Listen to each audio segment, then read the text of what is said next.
Hello guys, this is Ankur Rathi again with you. Guys, मैं आपको पहले बता चुका था अपनी लास्ट वीडियो में कि मैं पॉलिटी का एक पूरा कोर्स लेकर आ रहा हूँ। पूरा सेशन हमारा होंगे भी पॉलिटी के। तो पॉलिटी और मूल विधि, तो आज से हम वो स्टार्ट करते हैं। सबसे पहले मैं आपको बता देता हूँ कि पॉलिटी में भारतीय संविधान में हमें क्या क्या टॉपिक पढ़ने होंगे, उसके बारे में मैं आपको बता देता हूँ। तो देखिए, मैं आपको बोल के बताता हूँ जो जो लिस्ट है पढ़ने होंगे। आप चाहे तो एक नोट भी कर सकते हैं। सबसे पहले हमें संवैधानिक विकास, कॉन्स्टिट्यूशनल डेवलपमेंट पढ़ना होगा। उसके बाद हमें प्रीएम्बल पढ़ना होगा। उसके बाद प्रस्तावना, प्रीएम्बल मतलब प्रस्तावना। फिर हमें कुछ बेसिक फीचर पढ़ने होंगे, मूल तत्व भारतीय संविधान के। उसके बारे में भारतीय संविधान की स्रोत यानी कि सोर्स ऑफ इंडियन कॉन्स्टिट्यूशन। उसके बाद हमें नागरिकता पढ़नी होगी, सिटीजनशिप। उसके बाद फंडामेंटल राइट, मूल अधिकार। उसके बाद फंडामेंटल ड्यूटीज़, मूल कर्तव्य। तब उसके बाद हम प्रेसिडेंट में एंट्री करेंगे, प्रेसिडेंट ऑफ इंडिया को पढ़ेंगे। उसके बाद पार्लियामेंट, भारतीय संसद पढ़ेंगे। उसके बाद प्रधानमंत्री और मंत्रिपरिषद के बारे में। उसके बाद हम सुप्रीम कोर्ट के बारे में पढ़ेंगे। आगे चलते हुए हम फिर गवर्नर के बारे में पढ़ेंगे। राज्य राजनीतिक व्यवस्था को देखते हुए गवर्नर पढ़ेंगे। स्टेट लेजिस्लेचर यानी कि राज्य की विधायिका के बारे में पढ़ेंगे।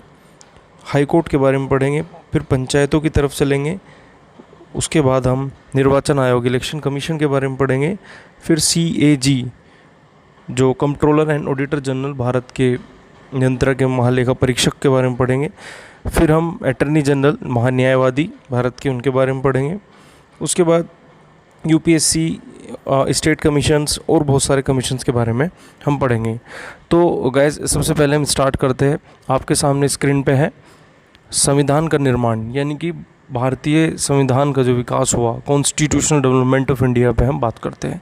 थोड़ा सा बेसिक मैं आपको बता देता हूँ। देखिए, यहाँ पे नोट्स में लिखे बहुत कोशिशों में से मैं ये हिंदी मीडियम में नोट्स अरेंज कर पाया हूँ, क्योंकि मैं इंग्लिश मीडियम का ही बेसिकली इंग्लिश मीडियम के नोट्स मेरे पास अवेलेबल थे, लेकिन हिंदी मीडियम आपके लिए स्पेशली लाया हूँ। तो प्लीज़ ध्यान से देखिएगा इन्हें, ठीक है। तो भारतीय संविधान के निर्माण से रिलेटेड थोड़ा सा आपको बता देता हूँ। देखिए, भारतीय संविधान के निर्माण के बारे में जो एक शब्द आया सबसे पहले, वो आया संविधान सभा का, कि संविधान का निर्माण करने के लिए हम एक संविधान सभा चाहते हैं। ऐसा सबसे पहले जो कहा वो 1924 स्वराज पार्टी जो थी, आपने नाम सुना होगा। 1924 में जो समाजवादी विचारधारा के थे या कम्युनिस्ट विचारधारा के थे, उन्होंने एक पार्टी बनाई थी।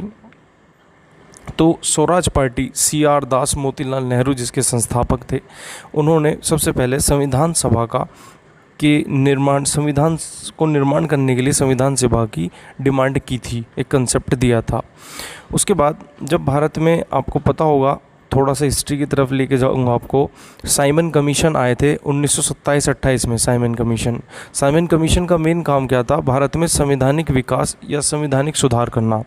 जो 1909 में जो अधिनियम था, भारत परिषद अधिनियम, उस अधिनियम के प्रावधानों से भारत पे क्या प्रभाव पड़ा और उसमें क्या सुधार होने चाहिए, इस चीज़ का पर्यवेक्षण करने के लिए, रिव्यू करने के लिए जो है साइमन कमीशन भारत आया।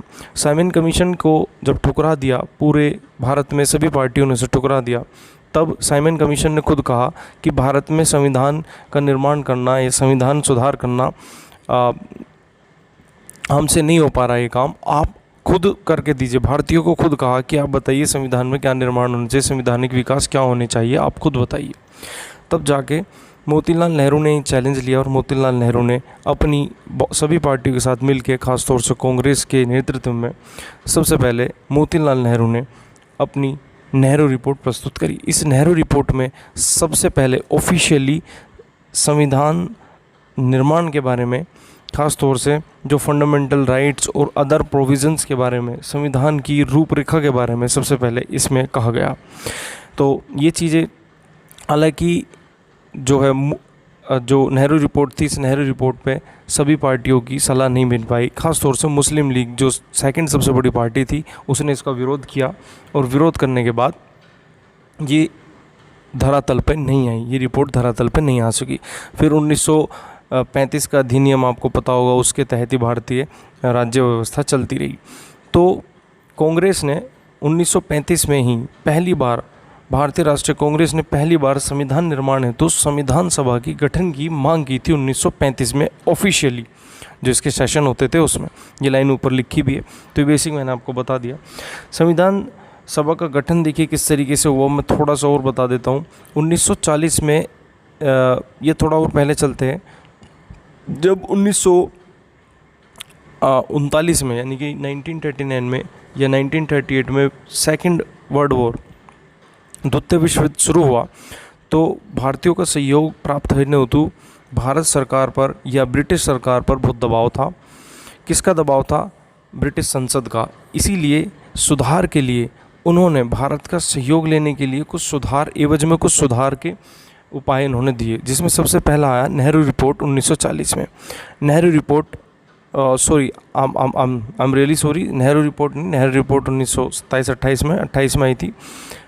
अगस्त ऑफर 1940 में अगस्त ऑफर आया, जिसमें पहली बार संविधान निर्माण के लिए संविधान सभा की मांग को अंग्रेज़ों ने एक्सेप्ट किया। ये मैं बताना चाहता हूँ।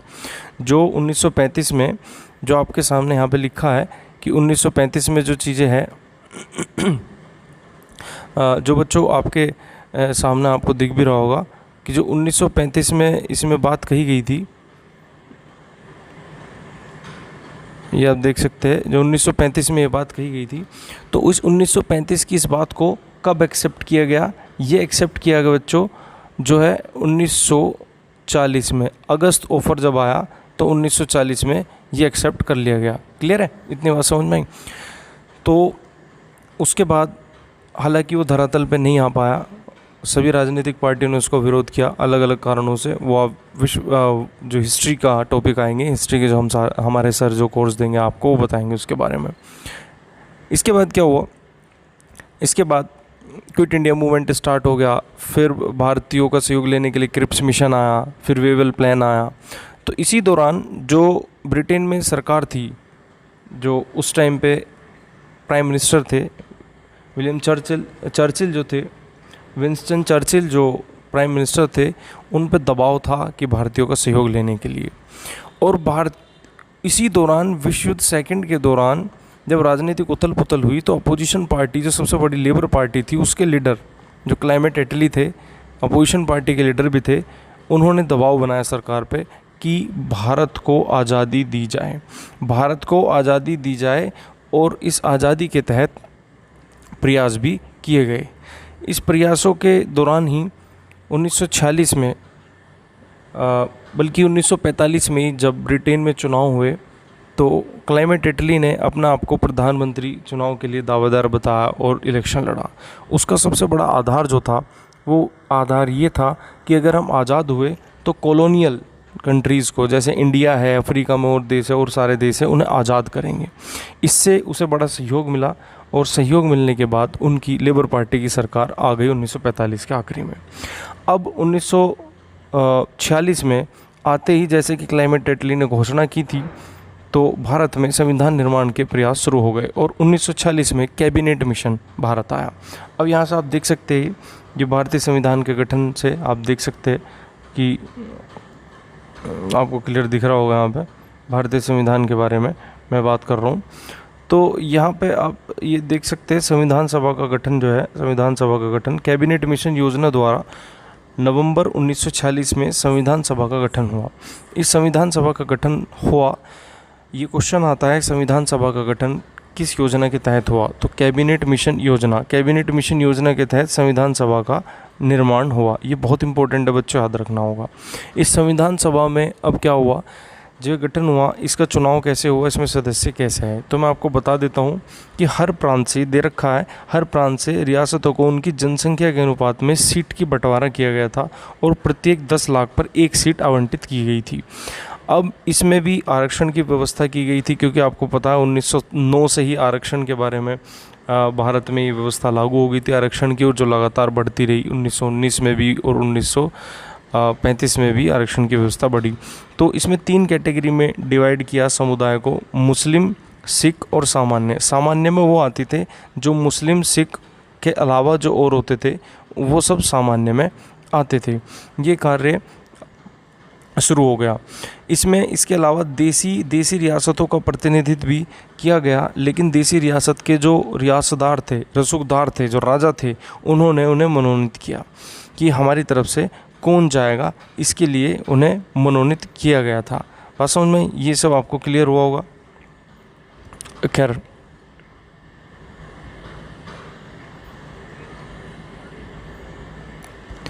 यहाँ तक आपको क्लियर हुआ होगा जो मैं आपको बताना चाह रहा हूँ, है ना। देसी रियासतों के प्रतिनिधियों का चयन रियासत के प्रमुख द्वारा किया जाना था।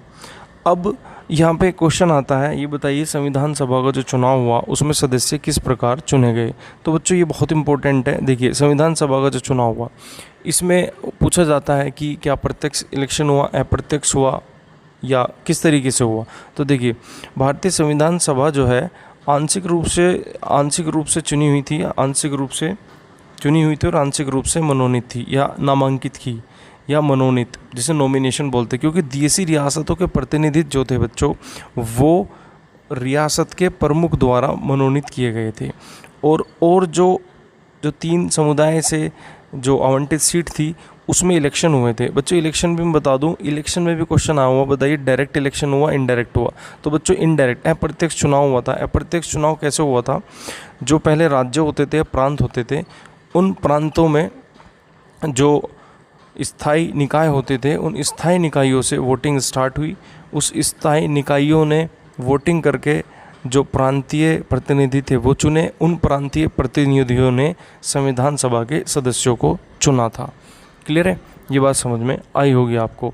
संविधान शब्द ही इसमें मैंने मेंशन कर रखा है। सेकंड पॉइंट आप देखोगे संविधान सभा का चुनाव में, तो इसमें मैंने मेंशन भी कर रखा है कि संविधान सभा का चुनाव वयस्क मताधिकार के आधार पर नहीं हुआ था। ये वाला पॉइंट। आगे चलते हैं। संविधान सभा में प्रत्येक समुदाय, हिंदू, मुस्लिम, सिख, पारसी, आंग्ल भारतीय, भारतीय, ईसाई, अनुसूचित जाति, अनुसूचित जनजाति, महिलाओं के प्रतिनिधियों को सभी को स्थान दिया गया था। इसमें मतलब किसी को छोड़ा नहीं गया था, सबको स्थान दिया गया था। एक बार एक क्वेश्चन आया था यूपी के किसी एग्ज़ाम में कि बताइए संविधान सभा में जो कितनी वुमेन थी। तो बता दो बच्चों, मैं आपको 15 महिला सदस्य भारतीय संविधान सभा में थी। संविधान सभा की बात कर लेते हैं, कितनी सीटें थी, कैसे थी। कुल 389, प्रारंभ में 389 सीटों पे निर्वाचन हुआ, चुनाव हुआ। बाद में क्या हुआ था, जब पाकिस्तान का बंटवारा हो गया था तो मुस्लिम लीग के सदस्य इसमें से निकल गए थे और ये 299 सीट रह गई थी। लगभग 100 सीट उसमें से पाकिस्तान की तरफ चली गई थी। तो इनका विभाजन देखते हैं कैसे। 296 सीटें तो भारत सरकार, ब्रिटिश सरकार, इसे भारत सरकार कहते थे उस टाइम पे, उन्होंने निर्धारित की थी। और 93 देसी रियासत। मैंने आपको बताया था कि देसी रियासत के सदस्य कैसे लिए गए थे बच्चों, उन्हें जो देसी रियासत के राजा होते थे उनके द्वारा मनोनीत किया गया था। और ब्रिटिश सरकार से, ब्रिटिश भारत से कैसे लिए गए थे, ब्रिटिश भारत में भी 3 भागों में विभाजित की गई थी सीटें। 208 सीटें कांग्रेस के प्रांतों से आई थी, जहां कांग्रेस की सरकार थी, क्योंकि प्रांतीय सरकार के बारे में मैंने बताया ना, प्रांतीय सरकारों में प्रांतीय विधायिका में जो थे वो लोग संविधान सभा के लिए सदस्यों को चुन के भेजते थे। ऐसी 73 सीटें जो मुस्लिम लीग, जहाँ पे उनकी सरकार थी, मुस्लिम लीग का दबदबा था, उससे आई। और 15 सीटों पे स्वतंत्र सदस्यों को प्रांतों से लाया गया था। तो इस तरीके से संविधान सभा का गठन हुआ। और संविधान सभा का जब गठन हुआ, अब उसने कार्य करना प्रारंभ किया। तो कार्य इसका देखते हैं। संविधान सभा की जो बैठक है वो उसका कार्य उसकी बैठकों में हुआ। संविधान सभा की पहली बैठक 9 दिसंबर 1946 को हुई। ये इम्पोर्टेंट है कि 9 दिसंबर 1946 को पहली बैठक हुई थी।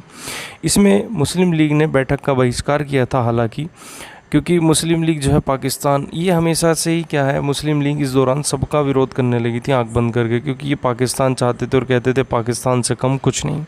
खैर, इसी बैठक में एक टेम्परेरी अस्थायी सदस्यों को हमने अध्यक्ष चुन लिया, जिसका नाम था सच्चिदानंद सिन्हा। इम्पोर्टेंट है बच्चों, सच्चिदानंद सिन्हा जी जो है वो इम्पोर्टेंट है। मैं आपको बता दूँ, ये है सच्चिदानंद सिन्हा। मैं थोड़ा पेन का कलर थोड़ा चेंज कर लेता हूँ जिससे आपको पता। सच्चिदानंद सिन्हा अस्थायी सदस्य के रूप में अध्यक्ष मान लिए गए। और 11 दिसंबर को इसकी दूसरी बैठक हुई है। 11 दिसंबर को जब दूसरी बैठक हुई थी तो राजेंद्र प्रसाद को स्थायी अध्यक्ष चुन लिया गया, और ये लगातार स्थायी अध्यक्ष के रूप में जो है संविधान सभा का अध्यक्ष के रूप में कार्य करते रहे थे। 11 दिसंबर को ये दूसरी बैठक हुई थी, इम्पोर्टेंट है, ये भी बहुत इम्पोर्टेंट फैक्ट है, आपको ध्यान रखना होगा। इसके बाद आगे बात करूं तो बी एन राव को जो संवैधानिक सभा थी उसका सलाहकार नियुक्त किया, एडवाइज़र नियुक्त किया गया था। ये क्वेश्चन आता है और बहुत इंपॉर्टेंट है बच्चों, ये क्वेश्चन आपको इसे ध्यान से देखना होगा कि जो कौन थे संविधान सभा के जो सलाहकार थे वो कौन थे, तो बी एन राव, इम्पोर्टेंट है। ठीक है, अब हम बात करते हैं, आगे चलते हैं। और ऐसे ही जैसे ये संविधान सभा के जो अध्यक्ष थे, उस अध्यक्ष के साथ ही संविधान सभा के एक उपाध्यक्ष भी नियुक्त किए गए थे, जिसका नाम था H C Mukherjee. H C Mukherjee को संविधान सभा का उपाध्यक्ष नियुक्त किया गया। ये मैं आपको यहाँ पे बता रहा हूँ, ये देख भी रहे होंगे आप। एच सी मुखर्जी को संविधान सभा का उपाध्यक्ष नियुक्त किया गया, इम्पोर्टेंट है बच्चों। इसके बाद जब संविधान सभा का निर्माण हुआ, संविधान सभा ने काम करना शुरू किया, तो संविधान सभा को कुछ दिशा निर्देश भी चाहिए थे, कोई डायरेक्शन चाहिए थी। एक लक्ष्य तो था उनके सामने कि संविधान का निर्माण करना, लेकिन इस लक्ष्य को किन नीति निर्देशों के आधार पर, किस दिशा में, किस सिद्धांतों के आधार पर तैयार किया जाए, ये भी एक बात सामने आई। और जवाहरलाल नेहरू द्वारा उद्देश्य का प्रस्ताव सामने लाया गया। जवाहरलाल नेहरू जो थे ऑब्जेक्टिव रिजोल्यूशन लेके आए, इसे ऑब्जेक्टिव रिजोल्यूशन बोलते हैं। और 1946 में ऑब्जेक्टिव रिजोल्यूशन सामने लेके आए हमारे जवाहरलाल नेहरू जी, इसे उद्देश्य का प्रस्ताव बोलते हैं, आपके सामने लिखा है। इसमें बात कर लेता हूँ मैं। इसमें संविधान सभा जो है, संविधान सभा भारत को एक स्वतंत्र, संप्रभुत्व और गणराज्य घोषित करती है। इसमें ब्रिटिश भारत के सभी क्षेत्र, भारतीय राज्यों में शामिल सभी क्षेत्र व भारत के बाहर के ऐसे क्षेत्र जो भारत में शामिल होना चाहते हैं, भारत के क्षेत्र होंगे, ये बात कही गई। तथा इसकी सीमाओं तथा क्षेत्रों का निर्धारण संविधान सभा द्वारा किया जाएगा। ये उद्देश्य का प्रस्ताव में रखा गया। तो आप देख सकते हैं ये 3 शब्द बहुत इंपॉर्टेंट है, स्वतंत्रता, संप्रभुत्ता और गणराज्य। इंग्लिश में बता देता हूँ, इंडिपेंडेंट, फ्री इंडिया। संप्रभुत्व मतलब होता है जो है सॉवरन, और गणराज्य का मतलब होता है रिपब्लिक। ये शब्द घोषित किए गए, बड़े इम्पोर्टेंट ये शब्द है। इसके बाद आगे अगर मैं बात करता हूँ तो फिर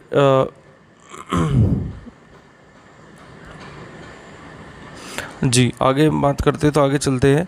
तो यहाँ पे हम देखते हैं कि ये भी बता दिया गया है कि भारत जो है, भारत की क्षेत्रों में कौन कौन से क्षेत्र होंगे, भारत की सीमाओं का निर्धारण कैसे होगा, ये भी इसमें इनडायरेक्टली बात कह दी गई। संप्रभुत्व स्वतंत्र भारत की सभी शक्तियाँ और प्राधिकार आदि का स्रोत भारत की जनता होगी। ये इम्पोर्टेंट है बच्चों, क्वेश्चन पूछा जाता है। ये तीसरे वाली लाइन जो बहुत इम्पोर्टेंट है, जिसमें पूछा जाता है कि बताइए, मैं दोनों क्वेश्चन बता देता हूँ कि जो भारतीय राजनीतिक व्यवस्था है उसकी शक्ति का स्रोत क्या है। तो क्वेश्चन आंसर, उसका आंसर होगा बच्चों कि भारतीय संविधान है। अगर आपसे पूछा जाता है कि भारतीय संविधान की जो शक्तियों का स्रोत जो है क्या है, तो भारत की जनता है, भारत की जनता, ठीक है ना। और इसे कहा गया है संप्रभुत्ता। बात समझ में, इसे कहा गया है संप्रभुत्ता। बात समझ में, भारत के सभी लोगों के लिए न्याय, सामाजिक, आर्थिक, राजनीतिक स्वतंत्रता, सुरक्षा, अवसरों की समानता, विधि से समानता, ये सारी चीज़ें इसमें कही गई है। मैं प्रीएम्बल का बच्चों एक अलग से टॉपिक लूँगा, इसे प्रीएम्बल को अलग से बता दूंगा। अभी संविधान सभा के बारे में ही बात कर लेते हैं। तो ये सारे इसके उद्देश्य रखे गए, आप देख सकते हैं, इसमें पढ़ भी सकते हैं, ठीक है। इसे मैं अलग से आपको बता दूंगा। क्या ये सारी चीज़ें हुई। अब जैसे कि संविधान सभा अपना काम कर रही थी, इसी दौरान क्या हुआ, भारत को स्वतंत्रता दिलाने के लिए एक अधिनियम आया, भारतीय स्वतंत्रता अधिनियम। इसका इंडियन इंडिपेंडेंट एक्ट जो है, इसे इंग्लिश में बोलते हैं, 1947 में आया। संविधान सभा में जो परिवर्तन हुए उसमें ये देख लेते हैं कि भारतीय स्वतंत्रता अधिनियम 1947 से संविधान सभा में क्या क्या परिवर्तन हुए, क्योंकि इससे ही भारत में क्या हुआ, स्वतंत्रता मिली। और फिर माउंटबेटन योजना के तहत भारत में विभाजन हो गया और मुस्लिम लीग पाकिस्तान की तरफ चली गई, और भारत में जो है कांग्रेस गठित सरकार बनी आगे चल के। तो इसमें हम देख सकते हैं, इसमें भारतीय स्वतंत्रता अधिनियम में संविधान सभा में क्या क्या परिवर्तन हुए। इस अधिनियम ने सभा को ब्रिटिश संसद द्वारा भारत के संबंध में बनाए गए किसी भी कानूनों को समाप्त करने और बदलने का अधिकार दे दिया। इसने सभा को भारत का संविधान निर्माण भारत के लिए आधारभूत कानून बनाने के 2 काम सौंपे। बच्चों ये पॉइंट इंपॉर्टेंट है, बहुत इंपॉर्टेंट है। ये पॉइंट क्यों इंपॉर्टेंट है? इसमें ये कहा गया है, ये पूछा जाता है कि बताइए संविधान सभा का जो है काम क्या था। तो 2 काम संविधान सभा के थे, मैं आपको बता चुका हूँ। ये रे संविधान सभा का इसका काम था संविधान निर्माण करना और भारत के लिए आम कानून को लागू करना, आम कानून को बनाना। ये वाला आम कानूनों को, बेसिक लॉ के बारे में भी इसमें कहा गया था। तो आपको ये बात ध्यान रखनी होगी, 2 काम इसके इम्पोर्टेंट थे। इसके बाद हम आगे बात करते हैं, तो आगे चलते हैं तो हम देखते हैं विभाजन के बाद मुस्लिम लीग के सदस्य भारतीय संविधान सभा से अलग हो गए। अतः संविधान सभा के लिए सीटों का पुनः आवंटन हुआ। अब कुल सीटों की संख्या 299 जो मैं पहले बता चुका हूँ वो रह गई, और इसमें जो 229 सीटें जो थी वो ब्रिटिश भारत के लिए रखी गई और 70 सीटें देसी रियासतों द्वारा भरी गई। ये सारी चीज़ें इसमें मैं बता चुका हूँ। क्या ये फैक्ट्स है, आपको याद करने होंगे, देखने होंगे। आगे चलते हैं। संविधान सभा का जो निर्माण कर रही थी उसमें कुछ समितियाँ थी, उन समितियों के बारे में हम बात कर लेते हैं। तो संविधान सभा की समितियाँ एवं उनके अध्यक्ष अब हम देख लेते हैं किस किस तरीके से क्या काम कर रहे हैं। खैर कुछ चीज़ें चेक कर रहा था, आई एम सॉरी, थोड़ा डिस्टर्ब हो गए। खैर आगे चलते हैं। हम संविधान सभा की समितियों के बारे में बात करते हैं और उनके अध्यक्ष। देखिए इंपॉर्टेंट क्वेश्चन है, इससे इम्पोर्टेंट है, इससे डायरेक्ट क्वेश्चन आता है। संविधान सभा की समितियां और उसके अध्यक्ष। संघीय संविधान समिति कौन सी थी, उसके अध्यक्ष कौन थे? जवाहरलाल नेहरू, इंपॉर्टेंट। प्रांतीय संविधान समिति वेरी इंपॉर्टेंट, सरदार पटेल। प्रारूप समिति बहुत इंपॉर्टेंट है, प्रारूप समिति डॉक्टर भीमराव अम्बेडकर, ये आपको याद रखने होंगे, बहुत इंपॉर्टेंट है। संचालन समिति डॉक्टर राजेंद्र प्रसाद, बहुत इंपॉर्टेंट नहीं है। संघ शक्ति समिति पूछा गया है इसका क्वेश्चन, जवाहरलाल नेहरू, इंपॉर्टेंट है।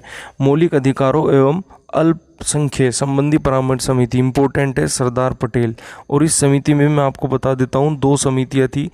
ये मौलिक अधिकार उप समिति थी, इसमें जेबी कृपलानी अध्यक्ष थे, और अल्पसंख्यक उप समिति जो थी उसके जो अध्यक्ष थे एच.सी. मुखर्जी थे। राज्यों के लिए समिति, यानी कि राज्यों से जो समझौता करने वाली समिति होगी वो जवाहरलाल नेहरू के अंडर में थी, इंपॉर्टेंट है ये भी। कार्य संचालन समिति के एम मुंशी के अंडर में थी। और राष्ट्रध्वज संबंधी तथ्य समिति तदर्थ समिति डॉक्टर राजेंद्र प्रसाद के अंडर में थी। ये इंपॉर्टेंट है, पूछा हुआ क्वेश्चन है कि राष्ट्रध्वज से संबंधित समिति के अध्यक्ष कौन थे, तो डॉक्टर राजेंद्र प्रसाद थे। क्लियर है बच्चों? इसमें सबसे इम्पोर्टेंट समिति जो है वो है प्रारूप समिति। इस प्रारूप समिति को हमें पढ़ना होगा। देखिए प्रारूप समिति जो थी इसका कार्य देखते हैं। इसका कार्य, मुख्य कार्य क्या था? संविधान का निर्माण करना, संविधान की ड्राफ्टिंग करना, इसका मेन काम था संविधान की ड्राफ्टिंग करना, इंपॉर्टेंट है। इसका गठन कब हुआ? 29 अगस्त 1947 को हुआ, ये भी इंपॉर्टेंट है। और इसके 7 सदस्य थे, इंपॉर्टेंट है, 7 सदस्य थे। अध्यक्ष कौन थे ये भी देख लेते हैं। अध्यक्ष सहित 7 सदस्य थे। अध्यक्ष कौन थे देख लेते हैं, भीमराव अम्बेडकर, सबको पता होगा। इसके अलावा इसके और सदस्य देख लेते हैं। गोपाला स्वामी अय्यर थे, अच्छा, अलादीन कृष्ण स्वामी अय्यर थे, के एम मुंशी थे। इसके बाद जो है सैयद महमूद सदाउल्ला, इम्पोर्टेंट है, एकमात्र मुस्लिम थे जो प्रारूप समिति के सदस्य थे, सैयद मोहम्मद सदाउल्ला। ये इम्पोर्टेंट है, आपको याद रखना है बच्चों। क्लियर है, ये सदाउल्ला।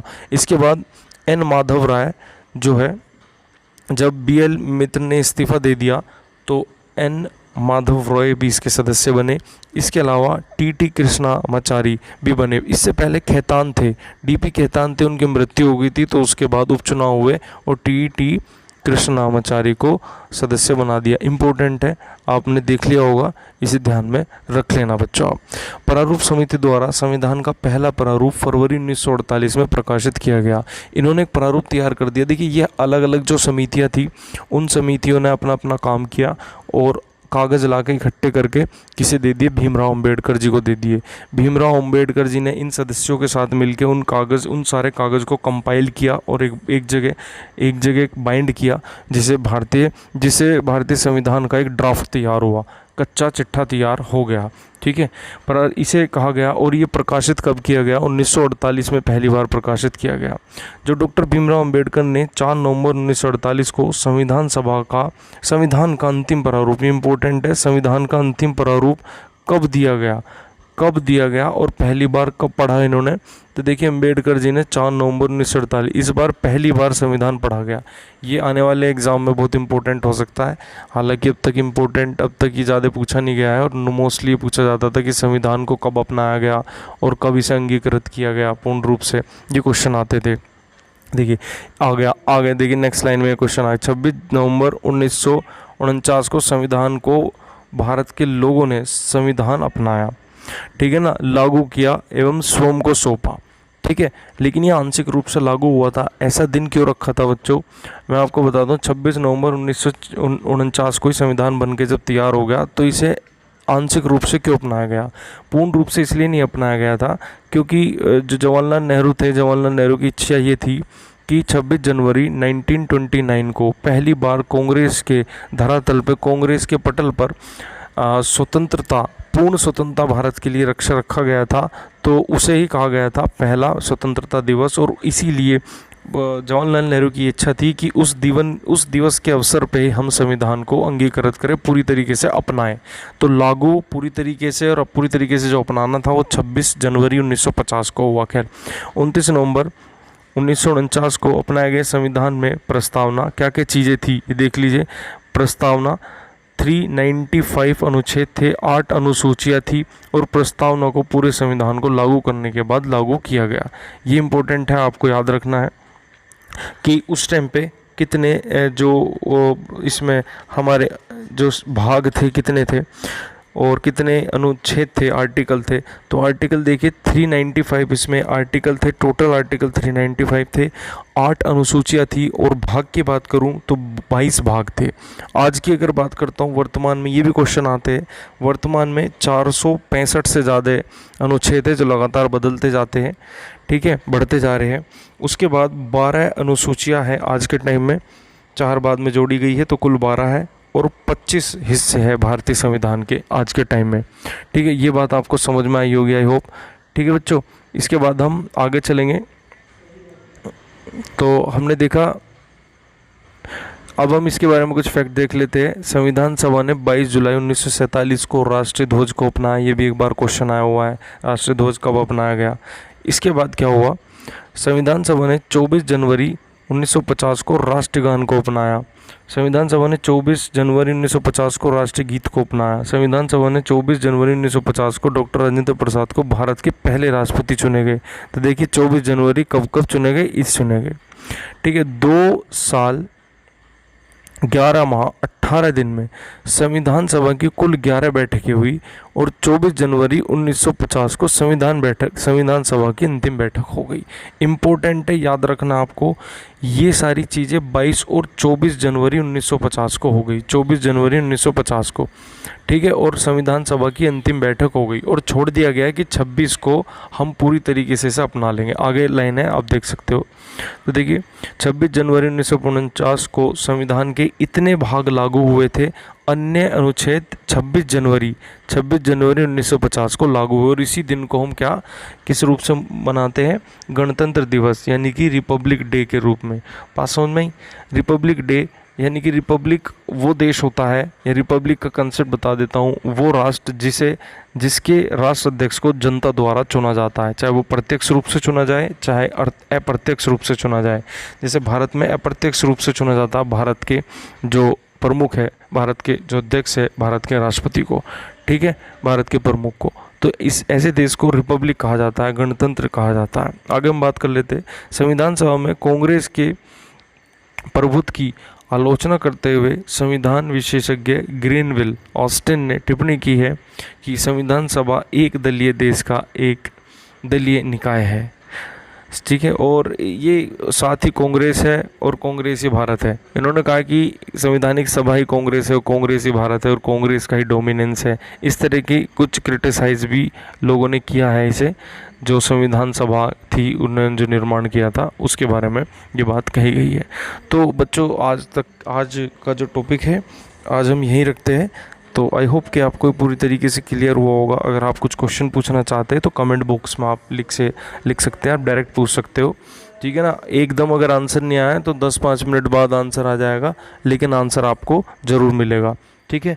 लगातार हमारी इसी तरीके से और भी कोर्सेज चल रहे हैं, और भी क्लासेस चल रही है, करंट अफेयर की भी डेली क्विज़ भी चलते हैं, है ना। धीरे धीरे हम इसे बढ़ा रहे हैं। जैसे जैसे मेरे साथ के कुछ ऑफिसर्स मेरे साथ जुड़ रहे हैं, मैं उन्हें जोड़ के आपके लिए काम कर रहा हूँ।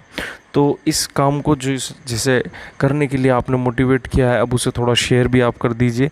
तो जीएस टुडे के नाम से जो हमारा चैनल है, आप इसे सब्सक्राइब कर लीजिए, बेल आइकन दबा दीजिए, नोटिफिकेशन आपके पास आते रहेंगे, और शेयर तो ज़रूर कर दीजिएगा, ठीक है। आज के लिए हम इतना ही रखते हैं।